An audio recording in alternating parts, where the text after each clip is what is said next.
ಒಬ್ಬ ಮನುಷ್ಯನ ಆರೋಗ್ಯ ಚೆನ್ನಾಗಿರಬೇಕು ಅಂತಂದರೆ ದೇಹದ ಎಲ್ಲ ಭಾಗಗಳು ಹೇಗೆ ಒಟ್ಟಾಗಿ ಕೆಲಸ ಮಾಡಬೇಕೋ ಹಾಗೆ ಸೈಬರ್ ಸೆಕ್ಯೂರಿಟಿಯಲ್ಲೂ ಕೂಡ ನೆಟ್ವರ್ಕ್ ಪೂರ್ತಿ ಚೆನ್ನಾಗಿರಬೇಕು ಅಂತಾದರೆ ಎಲ್ಲ ಭಾಗಗಳು ಕೂಡ ಅಥವಾ ಸಿಸ್ಟಮ್ನ ಎಲ್ಲ ಕಾರ್ಯಗಳು ಕೂಡ ತುಂಬ ಚೆನ್ನಾಗಿ ಕೆಲಸ ಮಾಡಬೇಕಾಗತ್ತೆ. ಹಾಗೆಯೇ ಇವತ್ತು ನಾವು ಕಂಪೇರ್ ಮಾಡ್ತಾ ಇರೋದು ದೇಹದ ಒಂದೊಂದು ಭಾಗವನ್ನು ಹೇಗೆ ಕಂಪ್ಯೂಟರ್ನ ನೆಟ್ವರ್ಕ್ ಸಿಸ್ಟಮ್ಗಳಿಗೆ ಹೋಲಿಸ್ಬೋದು ಅಂತ. ಮೊದಲನೇದಾಗಿ ತಗೊಂಡ್ರೆ ನಮ್ಮ ಮೆದುಳು ಹೇಗೆ ದೇಹದ ಎಲ್ಲ ಭಾಗವನ್ನು ನೋಡುತ್ತೋ, ದೇಹದ ಎಲ್ಲ ವ್ಯವಸ್ಥೆಯನ್ನು ಒಂದೆಡೆ ಸ್ಟೋರೇಜ್ ಮಾಡಿಡುತ್ತೋ, ಹಾಗೆ ನಾವು ಕಂಪ್ಯೂಟರ್ ಸಿಸ್ಟಮ್ನಲ್ಲಿ ನೋಡೋದಾದರೆ ಸೆಕ್ಯೂರಿಟಿ ಆಪರೇಷನ್ ಸಿಸ್ಟಮ್ ಅಂತ ನೋಡ್ತೀವಿ. ಶಾರ್ಟಾಗಿ ಹೇಳೋದಾದರೆ ಅದನ್ನು SOC ಅಂತ ಕರೀತಾರೆ. ಹಾಗೆ ಇದು ಇನ್ಫಾರ್ಮೇಷನ್ಗಳನ್ನು ಸ್ಟೋರೇಜ್ ಮಾಡಿಡುವಂತ ಇರ್ಬೋದು, ಅಥವಾ ಎಲ್ಲೆಲ್ಲಿಂದ ಯಾವ್ಯಾವ ಇನ್ಫಾರ್ಮೇಷನ್ ತಗೋಬೇಕು ಸಿಸ್ಟಮ್ಗಳಿಂದ, ಅದನ್ನು ಹೇಗೆ ಆಪ್ರೇಟ್ ಮಾಡಬೇಕು, ಈ ಥರದ ವ್ಯವಸ್ಥೆಗಳನ್ನು SOC ಪೂರ್ತಿ ನೋಡ್ತಾ ಹೋಗುತ್ತೆ.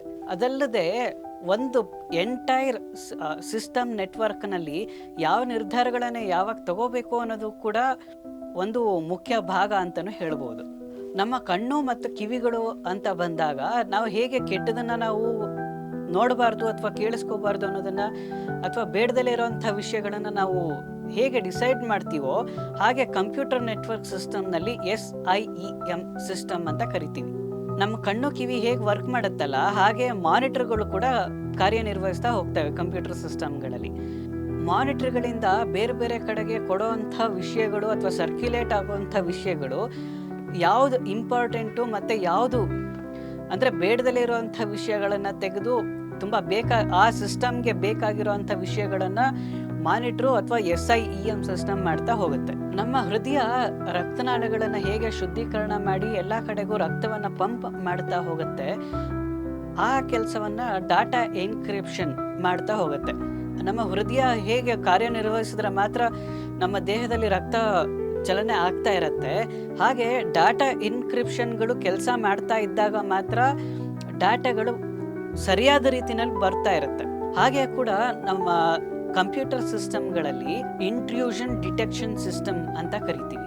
ಇದು ಕೂಡ ನಮ್ಮ ನರಗಳು ಹೇಗೆ ಕೆಲಸ ಮಾಡುತ್ತೆ ನಮ್ಮ ದೇಹದಲ್ಲಿ, ಹಾಗೆ ಒಂದು ಎಂಟೈರ್ ಸಿಸ್ಟಮ್ನಲ್ಲಿ ಸರಿಯಾದ ರೀತಿಯಲ್ಲಿ ಇನ್ಫಾರ್ಮೇಷನ್ ಹೋಗೋದನ್ನು, ಯಾವುದನ್ನು ಎಲ್ಲಿ ಹೇಗೆ ಕನೆಕ್ಟ್ ಮಾಡಬೇಕು ಅನ್ನೋಂಥದ್ದನ್ನು ಈ ಇಂಟ್ರೂಷನ್ ಸಿಸ್ಟಮ್ಗಳು ನೋಡ್ತಾ ಹೋಗುತ್ತೆ. ಇಂಟ್ರೂಷನ್ ಡಿಟೆಕ್ಷನ್ ಸಿಸ್ಟಮ್ ಅಂತ ಬಂದಾಗ ಆಗೋವಂಥ ತಪ್ಪುಗಳನ್ನು ಕೂಡ ಡಿಟೆಕ್ಟ್ ಮಾಡಿ ಯಾವುದನ್ನು ಎಲ್ಲಿ ಸರಿ ಮಾಡಬೇಕು ಅನ್ನೋಂಥ ಒಂದು ಇನ್ಫಾರ್ಮೇಷನ್ಗಳನ್ನು ಕೂಡ ಬೈಪಾಸ್ ಮಾಡುವಂಥ ರೀತಿಯಲ್ಲಿ ಕೆಲಸಗಳನ್ನು ಮಾಡ್ತಾ ಹೋಗುತ್ತೆ. ಹಾಗೆ ಒಂದು ಸಿಸ್ಟಮ್ನಲ್ಲಿ ಒಂದು ಇನ್ಫಾರ್ಮೇಷನ್ ಕೂಡ ಅಷ್ಟೇ ಬಹುಮುಖ್ಯ ಆಗುತ್ತೆ. ಬರೀ ಇನ್ಫಾರ್ಮೇಷನ್ ಅಲ್ಲದೆ ಇನ್ಫ್ರಾಸ್ಟ್ರಕ್ಚರ್ ಸಿಸ್ಟಮ್ ಕೂಡ ಅಷ್ಟೇ ಬಹುಮುಖ್ಯವಾಗಿ ನಮ್ಮ ದೇಹದ ಮೂಳೆಗಳ ರೀತಿಯಲ್ಲಿ ಕೆಲಸ ಮಾಡ್ತಾ ಹೋಗುತ್ತೆ. ಒಂದು ಸಿಸ್ಟಮ್ ಸರಿಯಾದ ರೀತಿಯಲ್ಲಿ ಕೆಲಸ ಮಾಡಲಿಕ್ಕೆ ಈ ಇನ್ಫ್ರಾಸ್ಟ್ರಕ್ಚರ್ ಸಿಸ್ಟಮ್ ಒಂದು ಇನ್ಫಾರ್ಮೇಷನ್ ಸಪೋರ್ಟ್ನಿಂದ ಮಾಡ್ತಾ ಹೋಗುತ್ತೆ. ಇದು ಮಧ್ಯದಲ್ಲಿ ಎಲ್ಲಿಯೂ ಕೂಡ ಒಂದು ಫಾಲ್ಸ್ ಇನ್ಫಾರ್ಮೇಷನ್ ಬರ್ತಾ ಹೋದ್ರೆ ಸಿಸ್ಟಮ್ಗಳಲ್ಲಿ ಕೆಲವು ಬಾರಿ ತಪ್ಪುಗಳಾಗ್ತಾ ಹೋಗುತ್ತೆ. ಹಾಗಾಗಿ ಈ ಇನ್ಫ್ರಾಸ್ಟ್ರಕ್ಚರ್ ಸಪೋರ್ಟ್ನ ಅಥವಾ ಇನ್ಫ್ರಾಸ್ಟ್ರಕ್ಚರ್ ಸಿಸ್ಟಮ್ಗಳನ್ನು ಸರಿಯಾದ ರೀತಿಯಲ್ಲಿ ಹ್ಯಾಂಡ್ಲ್ ಮಾಡುವಂಥದ್ದು ಬಹಳ ಇಂಪಾರ್ಟೆಂಟ್ ಕೆಲಸ ಅಂತ ಹೇಳ್ಬೋದು.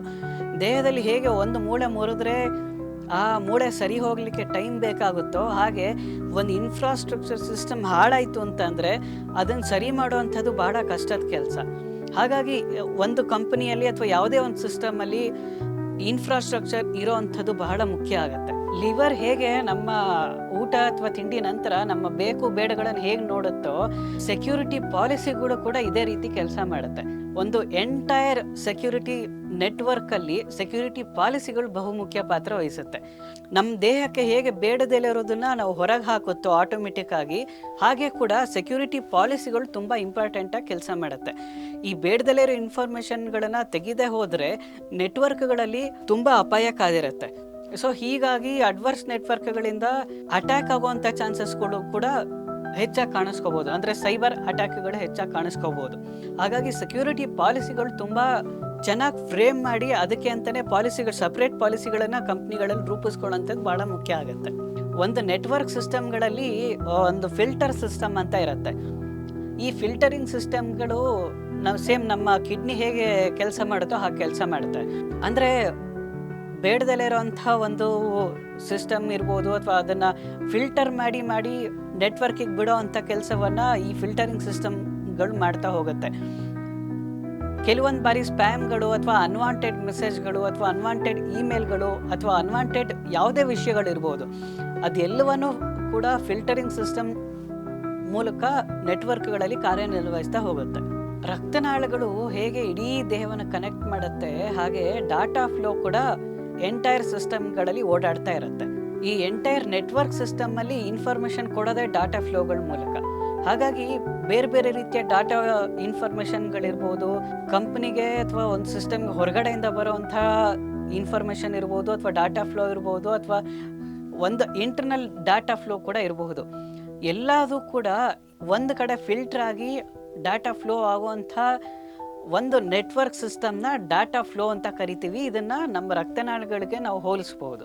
ನಮ್ಮ ದೇಹದಲ್ಲಿ ಹೇಗೆ ಇಮ್ಯುನಿಟಿ ಸಿಸ್ಟಮ್ ಇದೆಯೋ, ಅಂದರೆ ದೇಹ ಕೆಡದಲೇ ಇರೋ ಹಾಗೆ, ಆರೋಗ್ಯ ಕೆಡದಲೇ ಇರೋ ಹಾಗೆ ಇಮ್ಯುನಿಟಿ ಸಿಸ್ಟಮ್ ಹೇಗೆ ನೋಡ್ಕೊಳ್ಳುತ್ತೋ, ಹಾಗೆ ಸಿಸ್ಟಮ್ಗಳು, ನೆಟ್ವರ್ಕ್ ಸಿಸ್ಟಮ್ಗಳಲ್ಲಿ ಆ್ಯಂಟಿವೈರಸ್ ಕೆಲಸ ಮಾಡುತ್ತೆ. ಆ್ಯಂಟಿವೈರಸ್ಗಳು ಹೊರಗಡೆಯಿಂದ ಆಗುವಂಥ ಸೈಬರ್ ಅಟ್ಯಾಕ್ಗಳನ್ನು ತಡೀತಾ ಹೋಗುತ್ತೆ.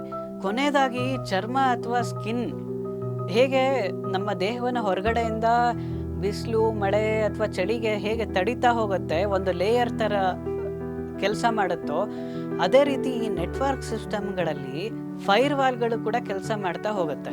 ಹೊರಗಡೆಯ ಥ್ರೆಟ್ಗಳು ನೆಟ್ವರ್ಕ್ ಒಳಗಡೆ ಬರ್ದಲೇ ಇರೋರು, ಅದಕ್ಕೆ ಈ ಫೈರ್ ವಾಲ್ಗಳು ತುಂಬ ಇಂಪಾರ್ಟೆಂಟ್ ಆಗ್ತಾ ಹೋಗುತ್ತೆ. ಈ ಫೈರ್ ವಾಲ್ಗಳು ಮತ್ತು ಆಂಟಿವೈರಸ್ಗಳು ಒಟ್ಟೊಟ್ಟಿಗೆ ಕೆಲಸ ಮಾಡುತ್ತೆ ಅಂತಲೂ ಹೇಳಬಹುದು. ಹೀಗೆ ಒಂದು ಸಣ್ಣ ಎಕ್ಸಾಂಪಲ್ ತಗೊಂಡ ಹಾಗೆ ಒಂದು ಎಂಟೈರ್ ಕಂಪ್ಯೂಟರ್ ನೆಟ್ವರ್ಕ್ ಸಿಸ್ಟಮ್ಗಳನ್ನು ನಮ್ಮ ದೇಹದ ಜೊತೆ ಹೋಲಿಸ್ಕೊಂಡಾಗ ಯಾವ್ಯಾವ ಅಂಗಗಳು ಯಾವ್ಯಾವ ರೀತಿ ಕೆಲಸ ಮಾಡುತ್ತೆ ಅನ್ನೋದನ್ನು ನಾವು ಈ ಅನಾಟಮಿ ಮೂಲಕ ನಾವು ಒಂದು ನೋಡೋ ಅಂಥ ಒಂದು ಸಣ್ಣ ಎಕ್ಸಾಂಪಲ್, ಉದಾಹರಣೆಯಾಗಿ ಇವತ್ತು ಮಾತಾಡಿರೋದು ಅಂತ ಹೇಳ್ಬೋದು.